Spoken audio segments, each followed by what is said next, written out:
starting at 9 p.m.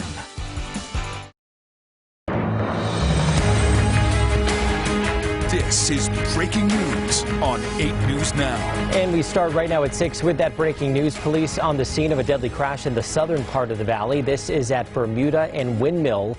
Metro saying a motorcyclist involved in this collision has died. The crash is causing some traffic delays in that area. 8 News Now will keep you posted on air and inside our free app. Also happening right now, the investigation into that enormous explosion rocking the city of Nashville.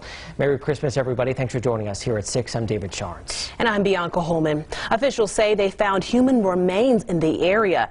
As Elise Preston shows us, investigators believe this was deliberate. Officials vow to bring those responsible for this morning's explosion in the heart of downtown Nashville to justice. This morning's attack on our community was intended to create chaos and fear in this season of peace and hope. We're not going to rest until those responsible for this outrageous and cowardly attack are brought to justice. The explosion unleashed giant flames and a cloud of black smoke, leaving a path of charred debris, shattered glass, and ruptured water lines. As officers swarmed to the scene, police said this was not an accident. We do believe that the explosion was an intentional act. Shortly before the blast, police had received reports of shots fired. As also responded, they encountered an RV that had a recording saying that a potential bomb would detonate within 15 minutes. Officers, upon hearing that, decided to evacuate the buildings nearby. Minutes later, the RV exploded, knocking an officer to the ground. The Nashville FBI is now heading the investigation and says it has investigative leads, but also asked the public for tips. This is our city too. We live here, we work here, and we're putting everything we have into finding who was responsible for what's happened here today. Nashville police tweeted this photo of the RV as it arrived in the early morning hours and asked the public for information. The downtown streets were mostly deserted on Christmas morning, which kept injuries to a minimum. We've made 3 transports to area hospitals. None of those transports at this point are critical. The blast damaged at least 41 businesses and displaced an unknown number of downtown residents. The mayor declared a state of emergency for the area surrounding the explosion. A curfew is now in effect for the area through Sunday afternoon. Elise Preston, CBS News, New York. And back here at home, Catholic Charities of Southern Nevada offered a Christmas meal to nearly 1,000 men and women in the community.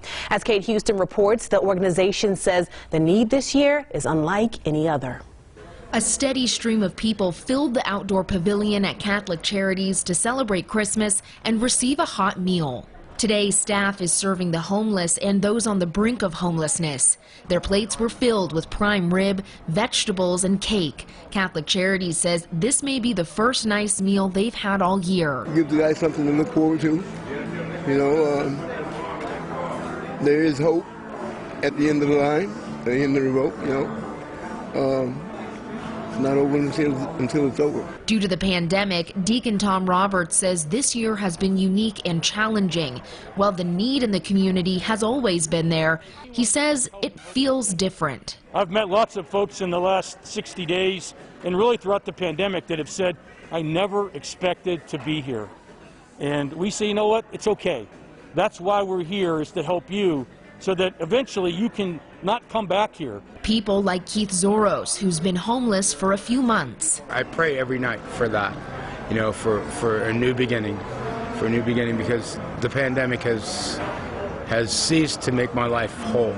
Zoros tells me despite the challenges he's facing, he's grateful for what he has. There are people that are worse off than we are. I am blessed. I'm a blessed human being. To have food in my plate, you know, to have food in my plate, a full belly when I go to sleep, and a place to rest my head. This is the 55th year Catholic Charities has served a Christmas meal to the community. While there were no volunteers this year, staff was on hand to make sure everyone followed health and safety guidelines. Kate Houston, 8 News Now. Catholic Charities developed a special holiday menu for today's event. The meal offered was free of charge for everyone that showed up.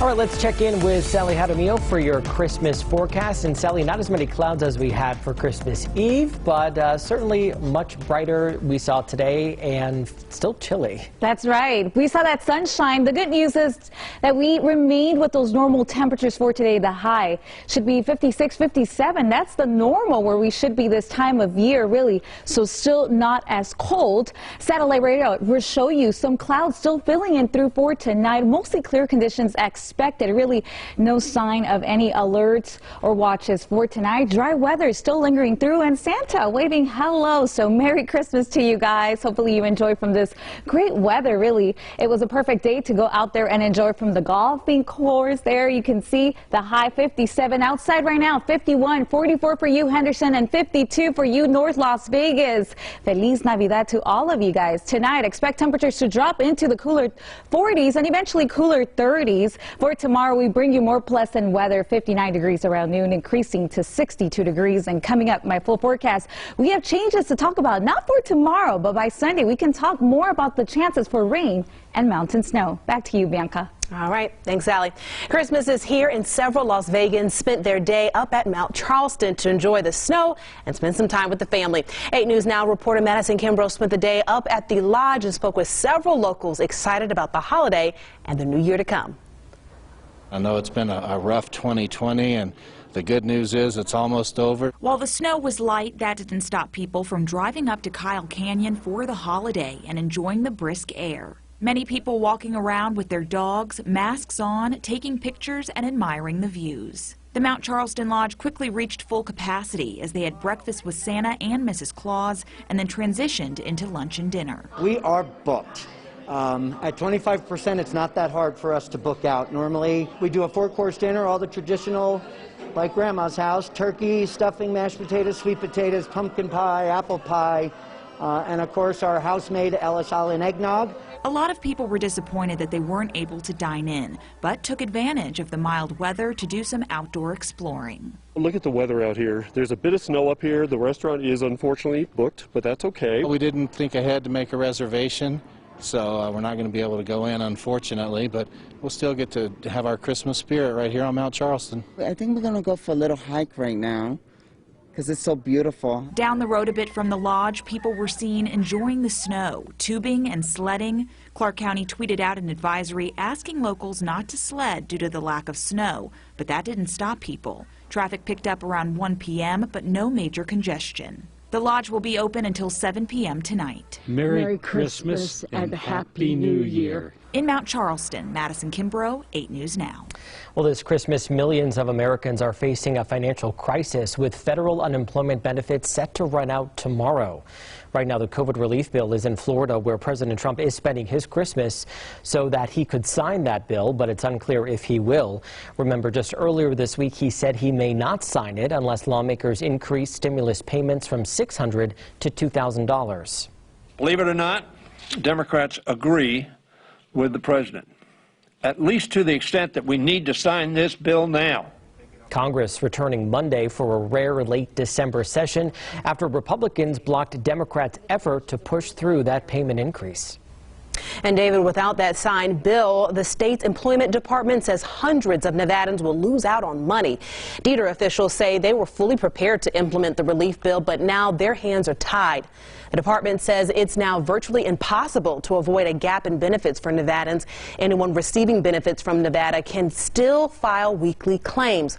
Those applying for PUA program will eventually get caught up on the payments after the delay. The unemployment insurance website will be offline tomorrow starting at 6 a.m. to midnight for a system update. While the site is down, users will not be able to file claims or access resource materials. Maintenance will not impact the PUA website. Well, he's the international award-winning magician with several prestigious Best of Las Vegas awards, including Best Magic Show here in Vegas. He'll be part of our New Year's Eve show, now just 7 days away. And as Kirsten Joy shows us tonight, he's found a way to wow millions of people all during the pandemic. This is a very special study of a hand. You can touch it like this. Touch it. Go ahead. Oh my gosh. Xavier Mortimer's love for magic started as a child in the north of France. He brought that fascination to Las Vegas, combining magic, theater, and the arts to tell stories. 7 years ago, I started with Cirque du Soleil, and then Alex, my producer, saw me in Cirque du Soleil and said, "You should open your show in Las Vegas." That was scary. But now not so scary, huh?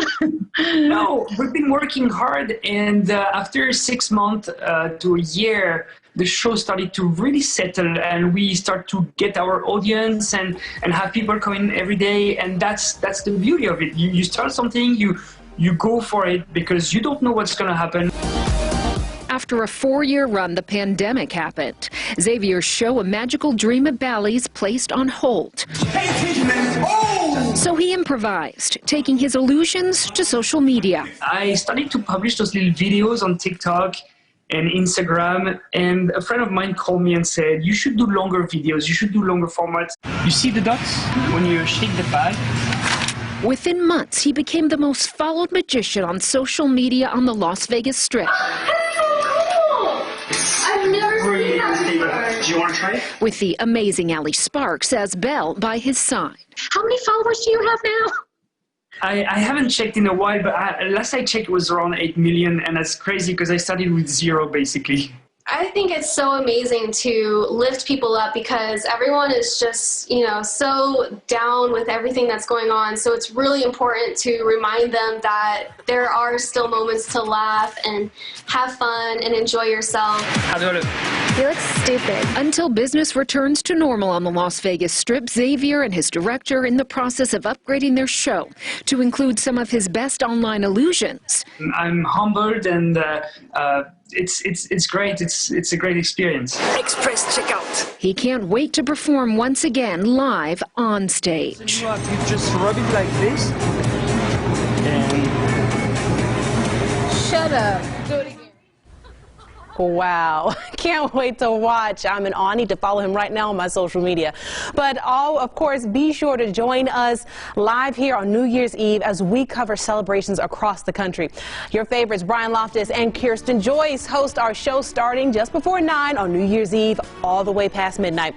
8 News Now will be live from Stadium Swim inside downtown's new Circa Resort.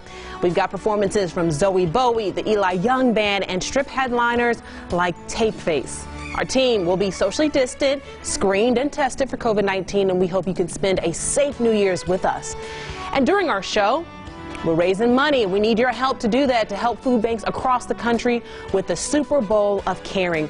Our goal is to hit 1 million meals, and I think we can do it with your help. Any money that you donate stays right here in Las Vegas. David? Looking forward to that. All right, coming up right here on the Valley's News Leader, betting on the Raiders. We take a look at how the unknown of quarterback Derek Carr's injury will impact the odds. Plus, and weather continues for your Saturday before the next incoming system kicks in Sunday. What it's looking to bring behind it, that's straight ahead in your most accurate forecast. Keep it here.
Associates. Enough said. Call Ed.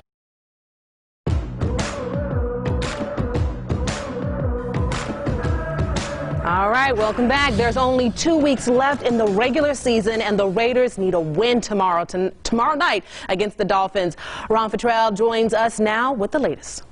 So now there are only 2 weeks left in the NFL's regular season, and this is the time of year, the time of season, if you will, when teams and sportsbooks are thinking about the playoffs. And what do you know? 2 playoff teams, the Rams and the Steelers, both heavy favorites in their games, lost to heavy underdogs last weekend. And the old cliche, any team on any given Sunday, but it is unusual for 2 big underdogs like that to win straight up in the same week. So last week, if you threw a $100 parlay, moneyline parlay on those 2 teams, your $100 would have got you back $8,000. And then you have the Raiders, who are right around 3-point underdogs at home against Miami this weekend. The number will probably change if Carr is going to play. He's questionable right now. We opened the game at Miami 2.5. It's gone up to 3. So if Carr comes in, that game may go back down to 2.5. But right now, apparently everybody thinks it's going to be Mariota. So the Raiders and the Dolphins Saturday night with playoff hopes hanging in the balance here at Allegiant Stadium. With the Raiders, I'm Ron Futrell reporting 8 Sports Now. And we'll have more sports in just a minute. Well, going to the movies on Christmas is a real tradition for so many of us. And even during the pandemic, some were able to keep that ritual going. Wonder Woman 1984 premiering today in theaters, also on HBO Max. This is the first movie on the Warner Brothers roster to be released simultaneously, both in theaters and online. It don't matter to me. It's all the same, but I love the smell of popcorn, so come out here to the movie theater. I agree with that. Warner Brothers will release 17 movies next year, both online and in theaters. And if you're worried about going to the movies during the pandemic, many theaters are actually offering private showings for small groups. So, Bianca, I have not seen any of the Wonder Woman franchise, unfortunately, but I'm curious, what's your favorite Christmas movie on this Christmas day? My favorite Christmas movie, I'd have 2. So I like The Grinch, the cartoon version. Okay, and then I also like The Preacher's Wife with Denzel Washington and Whitney Houston. Yeah, I'll yours. What's yours? Well, I'll fully admit that today, before coming into work today, I was sitting on my couch watching Love Actually, sobbing to myself. Oh my God! What? You had tissue nearby. You know, I was just, it's so touching. So, such a great movie. Anyway, wonderful. Yeah, so let's head over to Sally. They've opened up the gifts. They've been outside, and today was beautiful, Sally. So it really exciting. Was. Yes.